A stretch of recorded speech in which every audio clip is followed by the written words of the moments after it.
Welcome to the Pop Cult Podcast. Here are your hosts, Ariana and Seth. I'm Seth, This is Ariana. and this is the Pop Cult Podcast. This week, we have two movies that are completely different than the two movies I originally said we were going to review this episode. Did you say anything on the last? At the end of the last episode, I said Challengers and The Taste of Things, and we have reviewed neither of those movies for this episode. We will be reviewing Challengers next week, and The Taste of Things sometime maybe in the future. But for now, we have two movies I found to be very interesting. They were fantastic replacements, sort of unexpected surprises. A little later, we're going to be talking about the super low budget. We're talking less than $20,000 comedy film Dad and Stepdad. But first, we're going to be talking about a Romanian film that dropped on Mubi recently, but has been getting a lot of acclaim. Also, a very low budget film, less than $100,000. Or it made less than $100,000 in the US, but it doesn't surprise me. Yeah. It's called Do Not Expect Too Much from the End of the World from director Radu Jude. I think I said this is a Romanian film. It's set in Bucharest. It's about an overworked and underpaid production assistant who shoots a workplace safety video commissioned by a multinational corporation. But a scandal erupts when one interviewee reveals the company's liability in an accident. And that's a very simplified explanation of a movie that encompasses a lot. I've seen the movie compared to James Joyce's Ulysses, which I don't know your familiarity with that novel. No. Modernist novels, we're talking, I believe, just before or just around World War I. Irish author James Joyce, stream of consciousness, all takes place in one day. Considered one of the most difficult novels to read, but very good if you're like crack it open. And it's sort of a survey of everything happening in the world from his perspective at that time. Yeah. So what it was like to be a laborer in that time. What is it like to be a woman in that time? What's it like to be a man at that time? What's it like to be a kid at that time? What's it like to be poor? What's it like to be rich? Like trying to give you a survey of everything. And I think Do Not Expect Too Much from the End of the World is that kind of a movie. It feels like, even though it's in Romania, it's in Bucharest, and if you're someone who lives in the States, you might think, that feels so disconnected from me, right? No, this movie feels very real.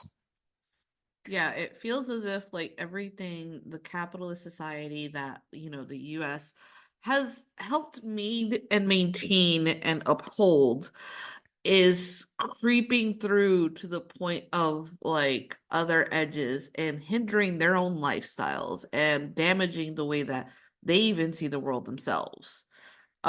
This film does remark on the US in different ways. A lot.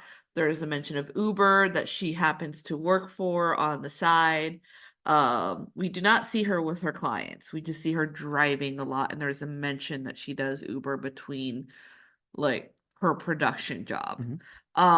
There is also the mention of the US when it came to promotions of her going to like a store to buy stuff. And then it's like, oh yeah, you can just buy a gun at a supermarket and then go shoot your school. Yeah. And it's also like another point of the movie where they talk about how they as workers should not feel as bad and exploited as they do because Americans are exploited, but they don't complain. They get up every day and work. So it is a movie that if you are to watch it, take your time, let it absorb. It is not going to be something that feels easy to watch 100% of the time. It's also intersected with another Romanian movie. Well, I was going to say about the structure of the film. The film clocks in at 2 hours and 44 minutes, so it's a long watch. But there's a lot of things happening, and I would say that it's one of those movies where it needs to be that long. I can't imagine what I would cut out, because there even are these long sequences where it doesn't feel like anything's happening, but it does add to the feel of what our main character Angela is going through, of this just sort of, I go to this one place, I do this thing for my work, and now I just have to sit for hours in my car to get to the next place. Yes. So it's intercut. The film is divided into two parts. I wouldn't even say halves, because the first part is like 2 hours and 20 minutes long. And then the second part is the rest of the movie. in that first part, they intercut our main character Angela, played by Alinka Manulache, with another film, and it's an actual film from Romania from 1981 called Angela Moves On, which is about a female cab driver. Yes. And so we have these two characters named Angela. We even have, it was the actress from that movie shows up as the character Angela in this movie, right? Yes. Which was a weird twist where the fictional character in the movie that we're intercutting with shows up as someone whose life intersects with our Angela. Yes. And so Radu Jude is using this old movie from 81 to both show how Bucharest has changed between when he made this film and in 1981, but also to reflect on what was life like under communism in Romania. His generation has been told what it's like. None of them really have any memories of it because of their ages. They're in at most their late 30s, maybe early 40s. Yeah. So maybe they have those early childhood memories, but they really don't have a understanding of it as like a from a socioeconomic point of view. Yes. And one of the things he doesn't even have to say, but I picked up on was, wow, it seemed like the Angela in 1981 did not have to work as hard as the Angela in 2023 is having to work. Yes. Also, things looked nicer back then than they do now. They weren't as cluttered with like corporate advertising. That's just one of the main things that kind of pollutes the landscape. I think it's a film that really does a good job of capturing the sense of being overwhelmed in contemporary life. So you think about the crushing weight of the economy and having to make enough money, the frenzy that social media can kind of cause, like the overstimulation of it. And then people following their worst instincts and thinking that's what they should be doing, that's what's right. Particularly the last 20 minutes of the movie, where we see some people really just compromise any like humanity or principles they might have had because they just want to get a job done and make money. Yes. It was essentially a film version of the idea that even if the apocalypse were happening, you would still be expected to go to work. Yes. Yeah, I'm like, that's what it was. What did you think of our main actress, Alinka Manolache, as Angela? Again, she's not the type of character that you easily would fall in love with or feel a sympathy or relation to. But you can sense like this almost, I don't know how to word it. There's a frenzy about her, but it's almost as if A like mania. there's a mania that comes off like calm, almost mundane. Like has been her life for a long time, and she has no other way to go about this. We think about the beginning of the movie, and it begins in that kind of cliche way of the main character waking up. Yeah, we don't really see her, we see her phone. And one thing I want to note is it's the sort of default ringtone for your alarm. And the minute I heard it going off in the movie, this is how Pavlovian these phones are. My head immediately turned to my phone. Yeah. And I was like, ooh, that doesn't make me feel good about these. So he's like waking up around like 5:40 a.m. We just have this sense that she is just go, go, go all the time. There is a brief moment that she picks up her mother, goes to her grandmother's grave, then has a conversation with people who want to buy out her grandmother's grave. Well, the whole cemetery. Yes. They're not even buying it out. They're claiming that the cemetery overlapped onto their property, that it was a mistake, and they're going to pay all the expenses to have the bodies exhumed and moved somewhere else. And then I love the comment where they're like, oh, they were just going to like dump the bodies somewhere anyway, because it was going to be, I think it was like after so many years, you need to clear room in the cemetery. It's supposed to be after 7 years. Yeah. And then like she remarks, my grandmother only died a month ago. Yeah. And it is this heartbreak of like underlining, me and my boss are religious. Like we are religious, so we're going to handle this very greatly, while there's an assistant standing on by, watching the whole conversation, holding his business cards, and then his children happen to interrupt wanting to show their dad about something that they did on Minecraft. Like this, like it felt very in the way that it feels like in modern life, you can't go a second without being like interrupted or distracted by something. The film felt like you were constantly being distracted. well, it was not even that. It was almost the show of the privilege that this man has. Like, can have his kids at work. He can have his kids at work. He probably had her meet her at his apartment, kind of thing. That's why his kids are there. And there is not even like a moment of being like, you must be so tired. They're kind of like, they're telling her, we're going to give you a little bit of money for this. And, maybe a young woman like you could afford to live in the building that we're at, but you have to understand, we can't have a wailing, crying widow when someone's sitting on their balcony enjoying a nice cup of coffee when the first time they wake up. Like, can you understand the tragedy of that? And she's just kind of like, I have to talk to my mother about this. I have to go to like her phone is buzzing. She has to go to work. She's obviously busy, but like nobody's ever considered it or like of her time. Well, it's what people talk about, like that autistic tendency of we have one task that we accomplish a day and then we're like, we're done. I'm exhausted. Yeah. And this movie is like a nightmare for someone like me because it was, oh, not only does she have to work, in between working, she has to accomplish all these other tasks. Yeah, and I think it is like the day-to-day, that hustle culture that we can't unlock, especially when there is that concern of making rent happen, making your dreams apparently come true because she's a production assistant. So she shows later on that she has like this knowledge and love for film, but she can't really do much about it because like she's stuck in this rut. Her job is she has to go to people that were actually injured in workplace situations and have them audition. Yes. So then the company can pick which victim they want to put in their safety video in which the victims are blamed for their own injury.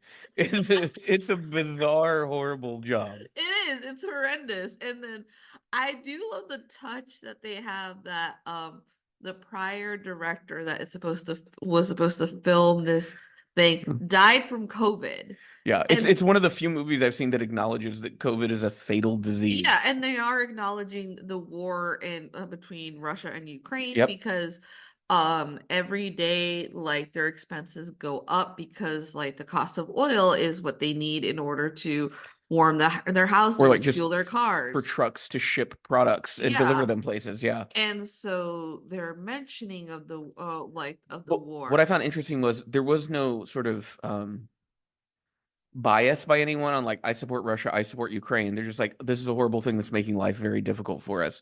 It was almost like it was a natural disaster, and they're hoping like, when will it blow over? Well, it's also like the fact that in the second part of the movie, they're like, don't mention Russia. Oh, whenever the Austrian comes in, yeah. There is her ringtone in the movie is "Ode to Joy," which I don't know if you know the significance of that. Give it to me just in case That the is listener doesn't know. The European Union's official theme. Oh God. So her theme song is a tacky electronic cell phone ringtone version of what the glorious EU's supposed to be. Yeah. And I think that's a very like it's this song that is a profound piece of like art, but it's been condensed into this little thing that she spent probably way too much money on to put onto her phone. So when she gets calls from work, it's the EU theme. Also, probably like a free ringtone Oh, yeah. that is constantly like badgering her, and it's just this is a reminder that even though she's in Romania, the EU doesn't really benefit them in any fucking way for what we've seen in the past. Well, I think they're like the poorest country in the EU. There's a whole conversation about that where they're not the poorest compared it's to Albania. Albania is worse Yeah. and much more like she's like saying that they're less cultured and more brutal. Yeah. It's a movie where, from what I've read, there's a lot of references to things. I won't spend a lot of time going into it, but there's certain things like when she picks her phone up off of her nightstand, there's a book that's one of Marcel Proust's like memoirs, and people are like who've read it like, oh, that book is like so significant to this movie. So it's one of those where if you went through or found someone who'd made a list of all the references made to film, music, literature, and you went through those, I think you would probably start to unlock like deeper layers of this movie Yeah. because the director's really communicating a lot. There's a wonderful scene where there's a conversation about the most dangerous road in Romania, and it's very fatal because of just the design of the road. So people like are run off the road. There's lots of wrecks and Yeah, people it's supposed die. to be it's a one-way street. The other lane is for emergency, but everybody uses the Yep. emergency lane like it was another lane. Yes. And And it causes multiple like wrecks. and this is one of those things where I'm like, oh yeah, you can't cut that from the movie, even though it's a very long scene and nothing really happens in it. It's just the director goes through and just shows shot after shot of grave markers on the side of this road. And at first you're like, oh, okay. And the scene just keeps going on and it keeps going on. And this is like a real road and these are real grave markers to the point that by the time you get to the end, you're like, what the fuck? Why Yeah. would nobody fix this And road? he talks about how it is a famous road because it's X kilometers long, but there are more commemorative crosses for those who have died on the road per than there are kilometer, per kilometer. It's also this interesting thing that there is a play on color because a lot of what's going on when she's like Angela is on Well, it's like in her main camera. story. It's like high contrast, black and white. Yes, black and white. But then there'll be like there's the moments that the movie that's supposed to be Angela Moves On is completely in color. They don't mess around with it. Well, they do mess around with it though. They do insane like slow motion shots Oh, the slow to the motion, point that yeah, it like yeah. distorts the audio. Yeah, and it's also what I like about like the color is that you think when we get to color, things are gonna be better or brighter, and it's just going into color and being like, yeah, even her life, if it feels drab and black and white, when we go into color, It doesn't we're improve. seeing everything around her, and it kind of makes you ache. You're even more overstimulated because Yes. of how like garish and like oversaturated everything is. Yes. The film we haven't gotten to one thing about her, and I'm trying to figure out when I want to talk about this aspect. It's one of her pastimes. Do you want to talk about it now, or you feel like there's some other things to talk about before we get to that? Push it back because it is It is such a, I feel like it's a crucial part to understanding the movie. yeah, and So we'll talk about certain things with her job, the Zoom call with Doris Gerda in Austria, that sequence, yes, because that's where they talk about how the director died of COVID. But it's one of the things I just love was the shittiness of the reception on the Zoom call. How she constantly freezes, they're constantly pausing. And I've been in those meetings where it just feels like, why are we here? What are we doing? Yeah. Nothing's being accomplished.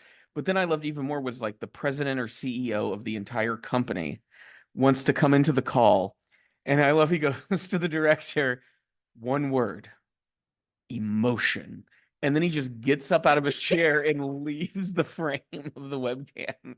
And then I love that Doris, who's like the head of marketing, translates for him and just goes, what he means is close-ups, lots of close-ups. It's also a film, because there's some things I learned about Romania as I was writing my notes down. It is a place where lots of richer countries come to exploit Romania's low salary laws. Yeah. And the natural resources there. Because there's a conversation when Angela, and is she talking to Doris about the forests? Is your company part of the ones that are like cutting down the forests here? And I think like that's not what Gerda's company's doing. No, she doesn't answer. Oh yeah, that's that. Every time she asks her a question, she like steps around She's like, the question. I work in marketing. I really don't know. And besides, if people allow that, that's because, they're not voting correctly and they're not complaining enough. Yeah, it's felt so much And like neoliberals complaining about you didn't vote right. Allowing it to happen to them. And it's personal responsibility. It's not corporations. It's not our responsibility to do anything. And also, like, Doris is supposed to be related to like a famous writer. Well, Gerda's like a poet, a German poet, but I think it's like a distant relation the way she talked about it. It was her great-great-grandfather. And so it's one of those where I'm sure if I knew more about Gerda, there would be some irony there that this is his descendant, like the sort of ignobility of this woman who is just so corporatized and every answer is like PR fashioned, so she never actually gives you an answer to anything. But it's also this interesting thing that I think when she's like when Angela's leaving her at the hotel, she just says this quote and she's like, "Oh yeah, people say that my grandfather said, great grandfather said this before he died, but what he's like more something, but what he said, oh, more nothingness." Yeah, the death was just more nothing. And it's just you're like, oh, and their conversation in the car, which is like so Angela is kind of asking her some questions. Then she's kind of like, yeah, people come to make movies here and they exploit us. We work overtime. And so Doris Oh like, yeah, yeah. that's not happening with you, right? No, she's going, that's not happening with our company, Company, is it? right? And I just like, no, just 8 hours, which is a fucking lie. Yeah. She's like, But Angela knows I have to tell them, no, it's not you, it's all these other it's like companies. she finally has someone to talk to in the car. And it's also like you compare it to the conversation that she has with the other Angela, which is like it's vastly different. The way that she's kind of like, oh, we are exploited, and then but obviously Doris doesn't want to hear about this. She wants to hear how good her company is. Well, and then I love that when they do the shoot at the end of the movie, Doris isn't even there, and it's implied that she just drank too much the night before. And so she flew all the way to Bucharest to be there for this shoot, and then has a hangover and can't is be like there. saying stuff like through the hotel, like so she has an assistant there Yeah. speaking for her. Yeah, over the phone. The conversation that Angela has with Angela, I want to highlight for a second. Okay. Because like older Angela is explaining that, like, yeah, I worked as a taxi driver. Well, I couldn't. I want to say what I loved about that scene was they use clips from Angela Moves On as an older Angela is basically summarizing what happens in that movie to her. Yeah. How she meets Yuri, and then they end up together. Drunk, and like how they got separated. And then how they got the actor who played Yuri in the 81 film to reprise that role as Angela's now elderly husband. Yes. But yes, continue. She's like, I would not drive the roads now that traffic is so bad. She's like, okay, so what are your benefits? And Angela's like, younger Angela's like, we get no benefits. I'm a contract worker for Uber. And she's like, older Angela's like, is trying to lament the fact that like, oh yeah, our pension was shit when I retired. But she had a pension. But she has a pension. Yeah, that's the thing is like her son, who's the one who got hurt, is living with her. Well, he was in a coma for over a year. Yes. And so like the son, the daughter-in-law, and then the granddaughter are all living with Angela, who has a pension and a home that she owns. Because of communism. Yes. And it's also like how warm older Angela is that you rarely don't get to have that moment where like younger Angela feels very comfortable. And that when younger Angela is comfortable, she makes dirty jokes, which relates back to her weird. We'll talk about her weird hobby here in a minute. Which makes her think like, oh, when she's comfortable, she does this. Even though like other people are kind of like, yeah, that's not a joke that you should be sharing. Older Angela is just kind of like, this is how life is.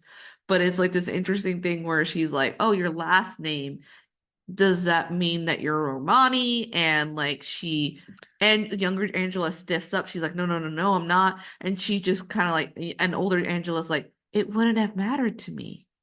She's like, I would have accepted you anyways. Yeah, because I think it's while those anti-Romani prejudices surely existed under communism to a degree, I would assume there was a lot more pushback against them. Yeah. But now that capitalism has overrun Romania, those and we saw another film last year, RMN. Yeah. Christian Mungiu's film, which is set in a rural part of Romania. And there is very heavy anti-Romani sentiment in that, along with every other immigrant.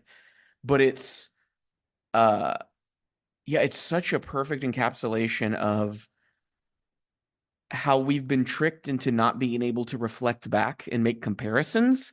And the moment that you do, you suddenly realize how awful things are now. Yeah. And then you start to try to figure out, when did it go off the rails? It connects back to that production meeting like with Mhm. Doris, how they're like, oh, so and so looks good. Yeah, but we can't say his last name because his last Yeah. name means ass in like Romania, and then people are gonna be laughing too hard, not taking it seriously. And we can't use this person because she was just like, oh, can we get someone that's of Romanian like descent? He's like, no, we can't do that because then they'll like go. The workers won't pay attention to the video They then. won't pay attention because then they'll be like, oh, so you're giving them are the jobs that should be for us. Yeah. And so she's like, just do whatever you think is right. There's a lot of it's like there's a law that they have to follow, but every action they take is meant to circumvent what that law intends for them to do. Yeah. And the system is completely allowing them to do it. So it's sort of what Adam Curtis talked about in hypernormalization, where there's two realities. There's the surface reality of the laws and the system and that it all works. And then there's the sub-reality where everybody knows that none of this is working and it's all broken and it's just a matter of time until it collapses, right? And that's what everything feels like right now is and that's why you see people who are very adamant on social media about not doing any sort of reflection on where they've come from, how they got to where they are, what's happening, because for them to do that, they would have to face such an existential nightmare that for some of them, it probably would psychologically break them because it would be too much. But at the same time, this problem is not going to be fixed by people just burying their heads in sand. Yeah. And in this film, it's a lot of people burying their heads over and over and over. I think it's time to talk about her hobby. Oh boy. So, Andrew Tate, and if you're not familiar with who that is, consider yourself a lucky person. I'm about to ruin that for you. Andrew Tate, online personality who does a lot of misogyny talk under the guise of like alpha bro bullshit, and has particularly had a very deleterious effect on young men. And we're talking like disturbing like upper elementary kids from what I've read stories about.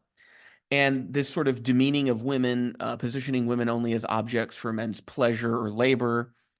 And I don't know if he's still living, but I know for a long while he was living in Romania because their laws were a lot more loose about the activities he was getting involved with. Yeah, which had to do with sex, labor, but Or exploitation of and so people. apparently, I guess he drew too much attention to what was going on in the country that then the government of Romania kind of turned against him and put him under house arrest Yeah. and have run him through the ringer, which is good. So I bring all of this up, my audience, because Angela has a alternate persona that she records. I would assume they're like TikTok videos for. Yeah. Called Bobita, Mhm. where she uses it's like almost an Andrew Tate filter, so it makes her look bald with a goatee. And thick brows. Yeah. If you see the poster for this movie, that it has her Bobita face. And so she records these like insanely misogynistic videos as Bobita, her male persona.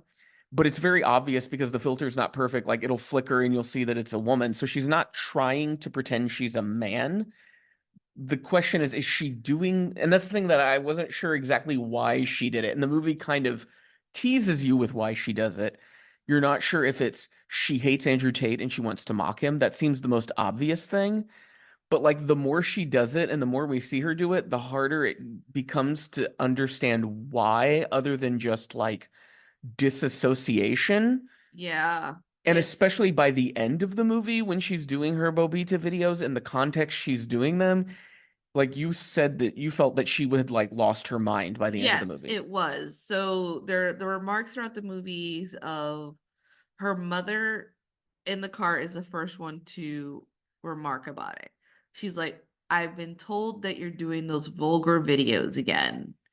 And then later on, she's on the phone with what we assume is either her boyfriend or the guy that she fucks. Well, she that's one of the things she has to schedule in is meeting up with a guy she's hooks up with to have sex in her car in the parking garage where he works. Yes. Before she has to go on to her next gig. And so there is a mention that like by doing the videos, her writing gets hits. So she gets like 200 or 400 hits on an essay that she wrote. And the film, I think, really heavily hits she's a communist. Yes. Yeah. And so it's like this thing that it's like it's a thing that apparently she had stopped doing and then picked up again.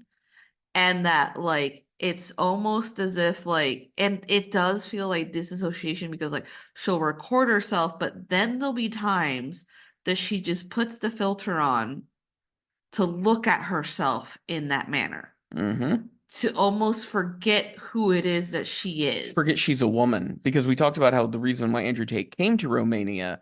So then you have to think about what life is like for a woman, especially. I mean, I think she's like 38, but she's, to me, that's still quite young, and she's a very attractive woman. Yeah. And you think about the way she's objectified in this world, and for her to be able to imagine, oh, I could just be a bro like Andrew Tate, and all of a sudden all those problems go away. Yeah, because like there's so many arguments that she has with her boss, which is this interesting thing because we don't really get a sense of who her boss is because it's only a male voice at the end. When there's like a lot of people she reports to. Yeah, There's some, like um, and the person is like, just stay awake, take a Red Bull, sleep on the side of the road for 30 minutes if that's necessary, but get the shit done. It's the things you hear in America, they tell like truck drivers. And like the funny thing is like he's the one that ends up telling her is like, Americans don't complain when they have to work overtime like they do. Yeah. They got 2 or 3 jobs and they're fine about it. And I think what that is important to point out, and I think that's why the director is pointing it out, is because America has positioned itself as like the country in the world, they provide excuses for other countries to treat their people poorly. Well, I think it's also with the fact that the internet has broadcasted, especially after, not even after, during the beginning of COVID, when people were talking about how much they were making, how much they were like not making because they weren't working, and everybody had their eyes on it. And then when TikTok started, it was a lot of Americans until the global part starts filtering in and they start sharing their story. There's a spotlight on the fact that like American workers are fucking exploited. But now it's like, but it's the normal thing. Don't you want that American like lifestyle? While also not understanding like, well, if you're working as much as she's working, when the fuck are you consuming? Well, that's why, like, oh, you eat on the go. You watch videos on the go. Yeah. Everything is on the go. You can't even have a moment to stop to consume. But it's also like this interesting thing is like, not only do you have to consume, you have to produce the content for us to consume it. Like, and unpaid. Yeah, unpaid. And it's so like she in like these moments of her in the videos are interrupted, and those are the moments that also are in color a lot of the time with the Bobita videos. The Bobita videos. And then when it filters through to this, not again, like you said, not second half, just like half. What was that? Are you a Midwestern mom? Oh yeah, we went up there. We watched Do Not Expect Too Much from the End of the World there with the kids. Yep. But it's like that second part, which is the last almost like 20-25 minutes. She's interrupting production. Yeah, Bobita has like imposed himself onto the production of the safety video. And like and she's doing it like she once did it in a bathroom that someone like pops their head out to see who the fuck's talking. I love that scene because like the woman that's also in the bathroom doesn't say anything to her. We just see her head. And she's like, what is this woman saying? Especially like she's using like a more gruffly manly voice. And she's constantly talking in very like exceptionally vulgar terms about sex acts with not just like women, but I think like animals, like old incest. People. Yeah, like it is. And so it's that part is so interesting to me because the note I wrote down was Angela's trapped inside a system which has trained her to be hyper individual. Thus, she cannot change anything. So all she can do is mock parts of the system on social media. And that's something I see constantly where people like will write insults that Donald Trump will never see because so many people insult him and his version of the internet is probably so filtered that he never sees any of this. That like that's how people feel empowered is you get to call someone a Cheeto. Like you do understand that doesn't do anything. It's also like how you have talked about like reply guys and stuff like that. It's because again we don't ever see like the comments. We don't see her like reading what people are doing. She talks about how it gives her hits on certain essays, and we don't even know what the essays are about.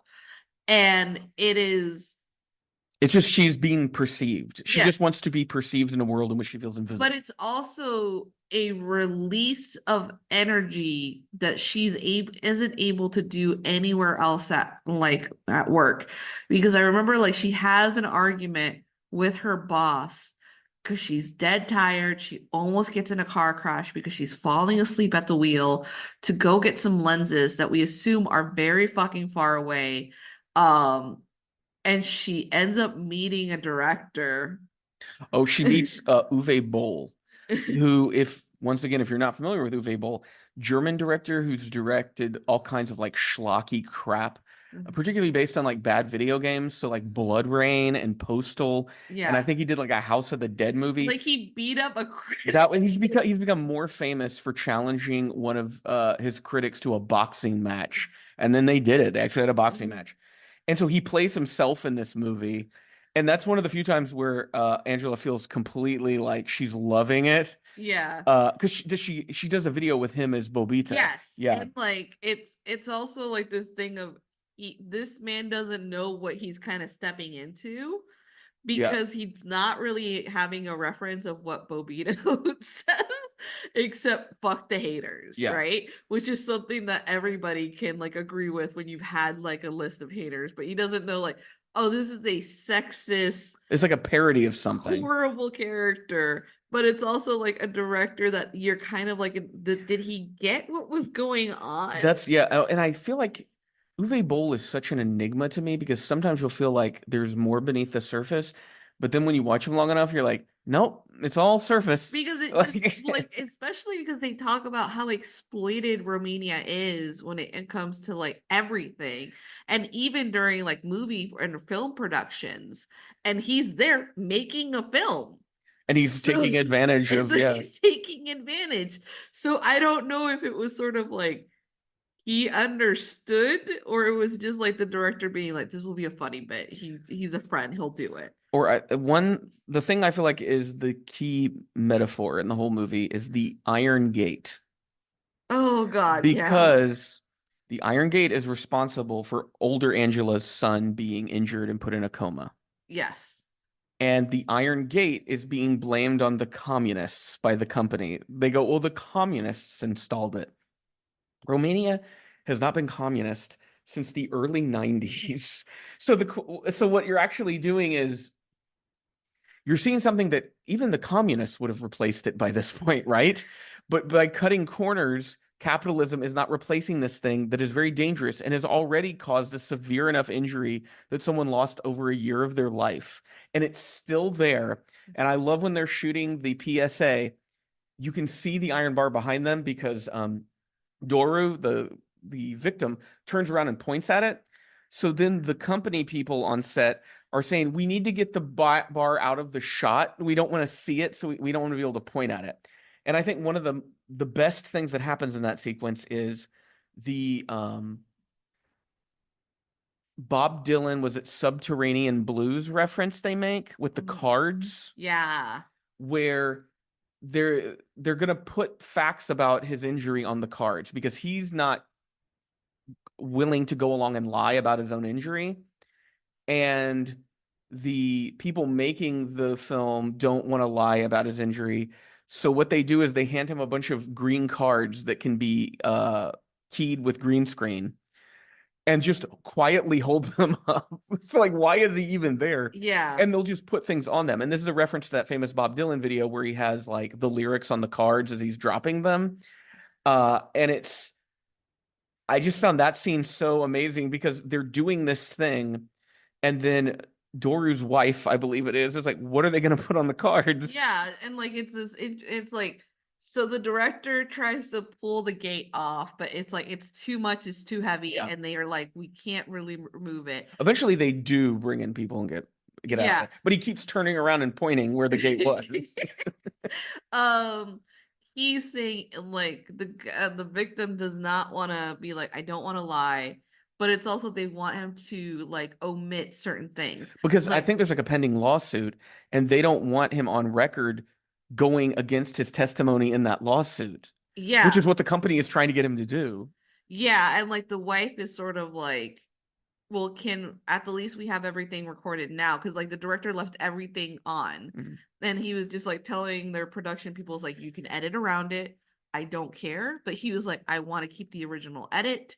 And you could tell the director is trying to help the family, but is also just obliging because this is a job. And then like the fact that Nobody's wanting to stick their neck out yeah, for anyone. so he's like, every time he speaks, they're having him like, wait, don't talk about the fact that like you did overtime. So he's like, okay, so I worked 17 hours. Actually, don't say that you worked 17 hours and that came out at night. He's like, but I came out at night. When he was on his way to the parking lot, and they're blaming him for why wasn't he wearing his helmet? And He he's had like, clocked out and was headed to his car. and he's like, yeah, but you were like still like in the area of the safety zone. And he's like, but had I not worked overtime and had not been in the night, then the truck that hit blah that ended up hitting me would have been able to see the gate. And they're just like, yeah, but you keep saying that it's rusty. And it's like, it's right there. So it's this, we don't want to acknowledge the problems that we have created. We just want someone to gloss over them so that we don't have to face the consequences of them. Yeah. And that feels like something that the West is reckoning with, like just at the beginning of reckoning with right now. Yeah, and so like it's this interesting thing that later on when the wife is getting upset because she's just sort of like, because what they say to her is like, well, if you don't like what we put in this safety video, you can sue us. And she ends up saying, I won't have the money to sue you. Yes, I love that when people say, well, you can file a lawsuit. Who has the money to afford a lawyer? She's like, and most lawyers aren't going to do it for like, oh, we'll get the money at the end. She's like, you're paying us 1,000-something euros. We need that money because we can't afford electricity. Like, she's the one that is like the most fed up.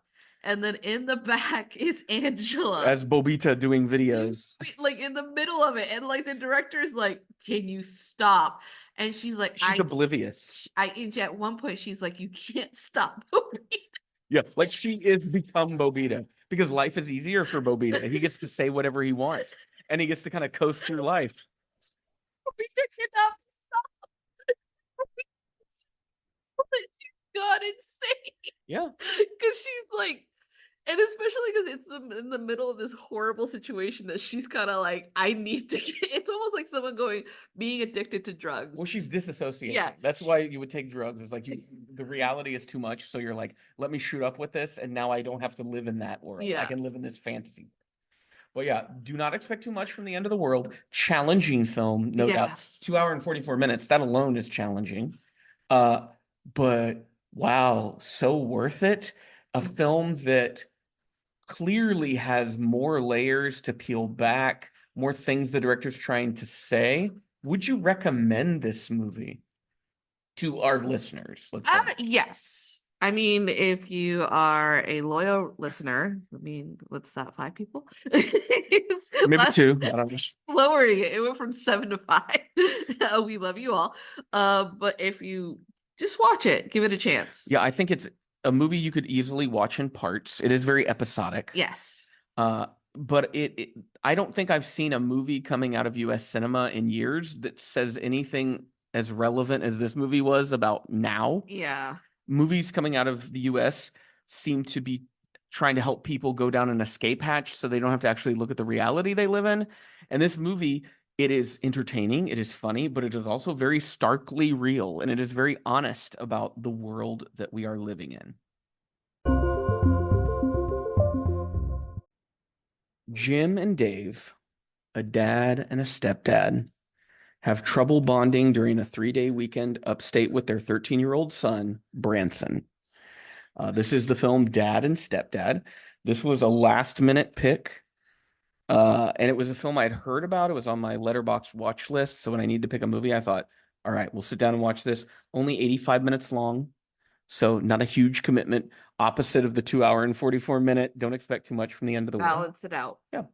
So, Ariana, what were your general thoughts of Dad and Stepdad? It felt like a Tim and Eric skit that was gonna go on for too long at the beginning. I thought that's what it was going to be. There's a pivot. Yes. Thankfully, it turns out to be a little bit more endearing than what you are expected to be, especially if you have seen no trailers, have like read nothing about I it. saw somebody said it was a Tim and Eric sketch with heart. Yes. So one of the things I kind of enjoyed about this movie was like while watching it, all I wanted to do was put myself in the shoes of Susie, which is Branson's mother, So Jim's ex-wife and Dave's current are they married? girl. Yeah, they call him stepdad, but I didn't get the feel Yeah. that he was married to his And mom. because it's supposed to be she's gonna show up later. And Because it's it's gonna be all four of them. yes. It's weird. It's weird. I mean it's also amusing to me to think because it's just sort of like we have no children, we have no plans for children. It's just the idea. If we were to get divorced, there'd be no reason for us to ever see each other again. I don't think. Like, if we ever got divorced, which we will never do. no, Okay. this podcast will live forever. Exactly.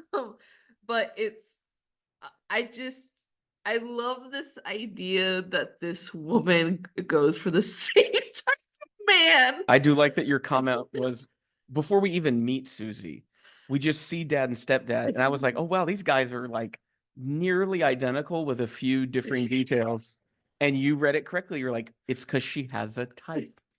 And I thought that's such perfect like casting and like it's because it's supposed to be the joke that like they're similar. That's the joke. Yeah. But I love the idea. I think it makes it better and more concrete that she has a type, and it is a guy with a goatee, like Glasses. glasses, Oh, I guess short hair, kind of parted the same way, and with the skinny white and like clearly autistic. like autistic, but like really strongly clinging to like neuro Masking like a motherfucker. Yes. like if someone were to be like, oh, they're not, I'd be like, yeah, this is what like neurotypicals are. So I have a few reads of this movie Okay. to try to communicate to the audience what this feels like to watch Yeah. Dad and Stepdad. And also, I think you're gonna like the comparisons I made. So a few of them. This is a film about two idiots constantly getting into autistic misunderstandings with each other. That's one of them. Or this. It's comedy in the world of Kelly Reichardt. Kelly Reichardt. Showing up, Old Joy. Yeah. It's like if she made Oh if Wendy and Lucy, it's like if Kelly Reichardt's world had a Tim and Eric comedy in it. That's what this is. Bring it down, lady. I broke you. It's perfect, right?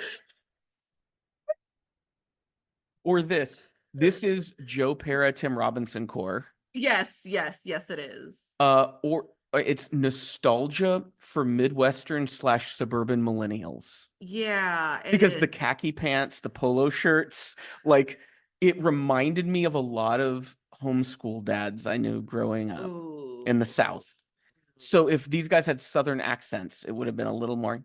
But these guys are probably, I'm thinking maybe East Coast to Midwest, somewhere like that.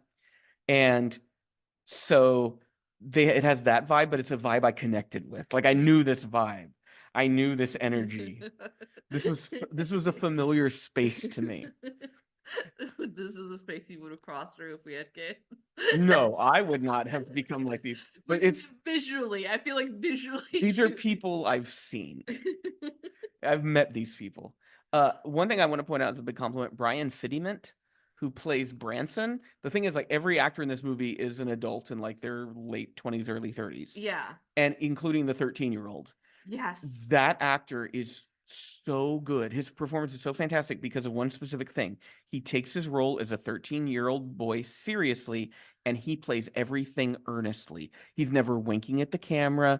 He's never doing something tongue-in-cheek. Like he's never like, oh, I'm in on the joke. I'm a 13-year-old boy, and I'm going to play every scene like I'm a 13-year-old boy. Yeah, and I do like the fact that the other actors never have like this remark of him being like, oh, this is a man playing a child. The film, and I love that the film never acknowledges that. because that's what makes it immersive. Then you forget and Yeah. you're like, he is a 13-year-old boy. Yeah, and he does it so well. And I did love like the chemistry between him and the woman that plays Susie, which is his mom. Yeah. Like, Claire O'Kane, who I thought showing up. First of all, I loved how she did not look how I expected the wife would look. exactly. Like I was like, it's gonna be like this blonde woman, Very or like suburban. just very suburban. She turns out to look completely different. Her head is shaved. Yes. And it's like she feels very like hippie Gen X-y alt kind of person. Yes. And I liked how then you start to look at the two men in her life and the ex and this boyfriend, and you're like, what? Why would she be with and it's like, oh, because they're probably very unlike her. So in a way, they fill in things that she lacks, Yeah, right? there's a balance. And she's a little more like loose and maybe a little more wild. And that's something that attracts them because they need someone who will help them cut loose. Yeah. And so you can kind of get a sense of like, oh, I see how this works. Yeah. And so Jim is the biological dad, or is he? Yes. Okay. I really did love I love when Jim would try to eavesdrop on the conversations So between obvious. just so between Susie and like Dave. It was probably one of my it was very like we're saying like Tim Robertson and like Core, where it's Joe just Pera. Joe Pera. It just the way he's like sneaking around when they're on the phone. Well, and like he overacts. Like the thing is, both of the guys who play the dads, they overact, but in a way that works for the movie. It works, especially It feels like when they're masking. it works very well, especially when like Susie finally comes into the because she feels very natural. So even like some line delivery that's kind of awkward comes off endearing because it's just sort of like, oh, she just sounds like a mom talking to her teenager, like boy, versus them just being like trying to one up each Well, other. they're also trying to emulate the idea of a dad Yes. to Branson. And so they're doing all these things that they think a dad does, which is why it reads to me as like autistic masking, is Yeah. because it's not a thing that comes natural to them. So in their heads, they're leaning back on like 90s sitcoms from when they were growing up and shit like that. Or like emulating what they thought their fathers were But doing. it's like the memory of what their fathers were doing. So Yeah. it's not an accurate depiction. Yeah, and like they're never really relaxed around him. The tension of these guys is so like that's part of the awkwardness. And every time they have like a conversation, it's almost like a showdown. Yes. The chance of rain conversation about how chance of like, oh, it looks like there's going to be X chance of rain. Well, you know how they determine that. It's they take the and like he starts rattling off the formula for how they do it, and it's they're constantly getting arguments in which I'm not really sure that they're disagreeing about anything. They end up like on the same terms, but they just don't want to be on the same terms. The guitar playing The scene. guitar playing was so great. So yeah, Dave notices that Jim has brought his guitar, and Dave clearly knows like just like a chord or two. He just has this one thing he plays over and over, while Jim actually can play like compositions. Yeah. And then the scene where they want Branson to freestyle, and Dave is like, just freestyle, Branson, freestyle. And it sounds like this is why I got the very 90s nostalgia thing. It sounds like somebody that maybe listened to not Creed, but like Linkin Park Papa adjacent. Roach. Yeah, like that music from the early 2000s, late 90s. You Yeah. get that very strong But sense. like the funny thing is like now that emo core is back, so it's like that thing of it just being like it could be like late 90s, early 2000s, or it could be modern because they did it. I think they did it so well, not focusing too much on the technology. The split personality aura argument that they have in the woods about because I'm trying to remember, it's one of those where like you always try to remember which guy was on which end of the argument, but it almost like literally doesn't matter because they end up arguing the same point but getting madder at each other. Yeah, and I do love that it's always Jim that ends up bewildered at Dave's anger. Dave's a little more adrift. Dave feels a little more lost in life. Yes. Jim feels a little more grounded, though when we meet Dave, he's dressed up snazzy, as Jim says. And he's like, oh yeah, I just got off a Zoom meeting. And Jim does this whole spiel of like, oh, Zoom, so work from home. I guess you don't really have to wear pants or But anything. like you could have gotten away with wearing just your underwear. And then Dave explains that where he works, when you're on camera, it has to be full body so they can see that you're wearing a complete outfit. Which is such a lie. Like he can't be like, oh yeah, but I didn't I knew you guys were coming, so I just put on decided to wear pants. Like he couldn't be like that guy about he can't say I got dressed up because you guys were coming and I wanted to impress It's you. this it is a more accurate depiction of American masculinity than you will see in like because it's pathetic. I did love your reaction when Jim is doing work on the on his What I was talking about Jim's job is he designs the patterns and I guess designs on paper goods. So paper plates, cups, trays, bowls, all of it. all of it. He says, So, but I love that he has was it 3 screens? He's brought multiple monitors with him. So he's doing some work and his son comes in about to turn on the TV and he is no screens. And then we cut back to him as he's like doing these patterns on like a paper plate. You were connecting deeply to that. Yeah. They were like, no screens this week. We can just go out, do a walk in nature. You were just like, the Branson's Fox Lady drawing, which becomes that's like kind of a key plot point. Yeah. That's where we get a plot. Up until then, because this is based on like a short film. Yeah. And I could kind of see the short film is just kind of like maybe the opening 10-15 minutes of these awkward interactions between the two dads, right? Yeah. You can do a short film and that works. So eventually they do realize if we're going to do a feature, we need a plot. So Branson is in the bathroom way too long. And the amount of comments and jokes they make about Branson, oh, he'll need his time in the bathroom. And not saying it, but basically, because he's 13 years old, he's going to be masturbating all the time. The kid's not doing that. Even if he was, it's just, but they're so awkward about it. I love it just sort of when they get to the place, they're like, oh my God, this place is so nice. And he's like, yeah, it's very cheap. The one downhill thing is that there's one bathroom. It's like, oh yeah, well, we're gonna have to put a timer. Yeah, you can't really put a timer on a 13-year-old. Yeah. Just 10, 15 minutes. How teenagers are, just in there. And Dave continues to insinuate, and Jim is like, I just don't want to think about my son in that way. There's and so Jim has to get something out of Branson's backpack. It's like a hair product. It's his acne something like that. wash. And he goes through the backpack and he finds a printed off picture of a Fox cartoon lady with big boobs in a bikini. And so yeah, it's over exaggerated. Yeah, it's not even like what I would consider anything sexually attractive. It's grotesque at a certain point where you're like, ugh. So then Jim calls Dave in and has a powwow with him about we got to have a masturbation talk. Is there even a masturbation talk? What about the sex talk? No, sex talk later when he's 16. It's 16 right now. It's too early. So then this becomes the sort of plot point that the rest of the movie sits on, is them trying to go on this forest walk with Branson to tell him everything's cool about him jerking off to photos of cartoon Fox ladies. And it's a conversation they never get to have, right? No. He ends up having that conversation with Susie, who handles it far better.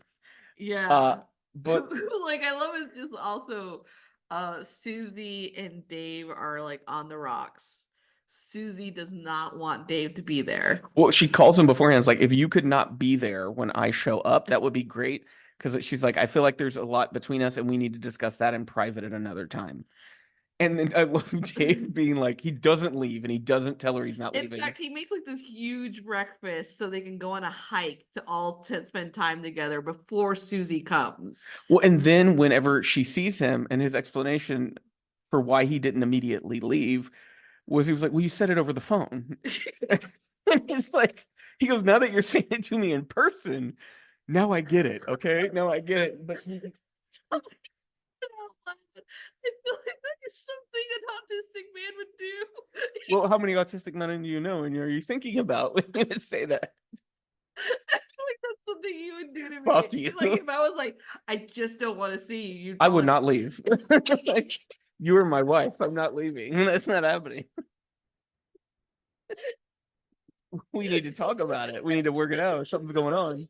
like how she's like, we did talk about it, and I didn't realize I needed my space until That's then. rejection, and I'm not gonna be rejected. I'll tell you that. Goddamn. Like, I mean, I think the thing about also watching this and coming from the perspective of a woman, like You're exhausted I watching was this like movie. tensing up when he was just like, oh, we're gonna go on a hike. And I was just like, Susie doesn't know he's there. So he's making it even more difficult because like that means like if he He's trying to leaves put her in an now- awkward position where she can't say anything. if he leaves now, then she would have to explain to her son and then her ex-husband why he's not there. And it's also like this Well, interesting, he is about to leave, right? Remember, he's in the car, but he doesn't. but he floods the tension But because I think it's also just I like the layers of tension when you think about it because like of course Dave doesn't want to leave.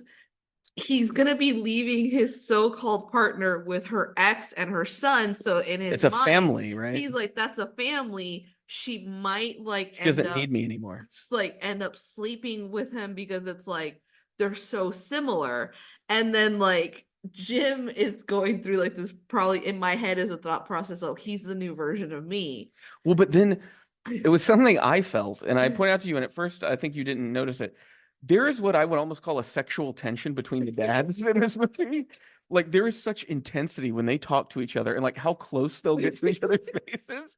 But then you think about the end of this movie, and that's kind of what happens is whether Susie and Dave have a relationship, it seems like Jim and Dave are going to have a relationship centered around being dads to Branson. Because there's like 2 dads, 4 dads, And 80 dads. that's where like the heart comes in, where he's like, you know what, family is what you make of it, and it's very like sitcom platitudes. Yeah, but but the keeps movie going. sells it. Like the movie sells the platitude, where like when you saw this being said in a sitcom, it felt corny and you didn't believe it. But here you're like, yeah, And there's, I'm on it's also, board. like they do have a heart to heart before that when they think that they think that Branson is lost and nobody cracks. Well, they're kind of like going like, yeah, I was with mom the whole time. We found you. That found was you, my bud." favorite thing when they see him, and Susie is like there just a few meters away from Branson, and they're both yelling, Susie, we found Branson! Susie, we found him! Oh my boy, we found you! Susie, we found Branson. She's like, yeah. Yeah, I was with him the whole time. My favorite scene, Mhm. Grill Master. Oh God. And the scene plays out with Jim is talking to Branson. Jim gets a Floby, which I hadn't heard or seen a Floby in like 20 years, and like immediately loses it because it goes too far. And then he notices that Dave is up on the balcony of the second floor of the house they're renting with the grill going. And I love how Jim goes from down on the lawn He's like, oh. through the house, up the stairs to the balcony, going, whoa, I got that for you. I got that, buddy. I got that. Oh, I got that. And he goes, typically I'm grill master, which I love that as if that's an official title. And then they goes, I know how Branson likes his dogs. And so then they burn these hot dogs into like charcoal. And it turns out he doesn't like his dogs like that. He's like, I like them boiled. But then Jim insists that the dogs are fine and slathers them in ketchup. And you can hear him crunching through this like charcoal hot dog. But yeah, would you recommend Dad and Stepdad? Yeah, it's endearing. It's funny. There are like there could be moments of lull because again, it was based on a short That film. middle part of the movie, it does feel like the comedy slows down a bit and it starts to get a little more real, but then there's this resurgence of comedy. Yes. You can watch it for free on Tubi. I do like the fact the conversation that they end up having afterwards where Dave becomes a full person to Jim and we realize how flawed this man is and how he's like, yeah, I fuck shit up all the time. Yeah, you And- do have a lot of like empathy for Dave. And then like you end up feeling like really like because Dave really is just like when Jim's like, you know, if Branson turns out like you, I would have been lucky. And he's like, if he turns out like me, you should shit.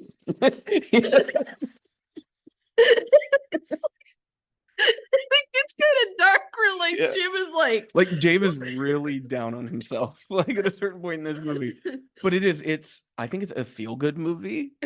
It is. You say that, but like it is a movie where like at the end, there's no villain in this movie. Yeah, when you Everybody's just like a person trying to live and be part of this family unit and figure out like how they fit into it and what their role is. yeah. But like if the things we referenced before are things that make you laugh, Kelly Reichardt, of course, not going to make you laugh, but a comedy in her world, if you like that tone, I would say check this movie out. I think it's a fun watch.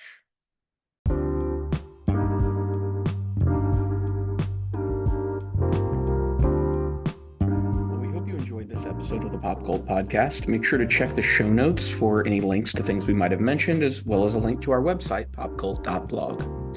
Make sure that you subscribe wherever it is you listen to podcasts so you'll be notified when new episodes of our show are up.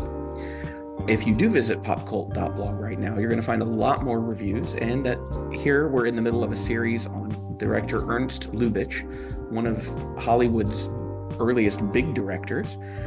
This coming week, we'll be reviewing his films To Be or Not to Be, which is a film set in Nazi-occupied Poland about actors trying to sneak out and get away from the Nazis. Heaven Can Wait, which is not a remake of the Warren Beatty film, which I originally thought it was because they have the same title. And Clooney Brown, a surprisingly feminist movie from a period where you don't expect those kinds of films. The rest of May, we'll be catching up on some of the top voted films from Sight and Sound's list that was published last year. And that includes movies like Do the Right Thing, Passion of Joan of Arc, and The Piano. If you enjoy what we do on our podcast and over at popcult.blog, we'd encourage you to support us on Patreon. There's different reward levels to pick from. I want to thank our current patrons, Morphine and Ida, who donate at the sneak peek level, and Becca and Matt, who donate at the writer's room level. If you donate at that writer's room level, that's $10 a month or higher, you do get to pick one movie a month for us to watch and review. You can include your own thoughts in that as well. No matter what level you pledge at as a patron, you will get access to patron-exclusive podcasts. We've got a couple tabletop actual plays that Ariana and I have done, some other shows where we're reviewing TV and movies, and we have some plans for more of those coming this summer. On next week's episode of the podcast, I finally get to Zendaya in Challengers, and we're going to pair that with Jesse Eisenberg and Riley Keough as scatologically obsessed Bigfoots in Sasquatch Sunset. Well, until next time, you keep listening, we'll keep watching.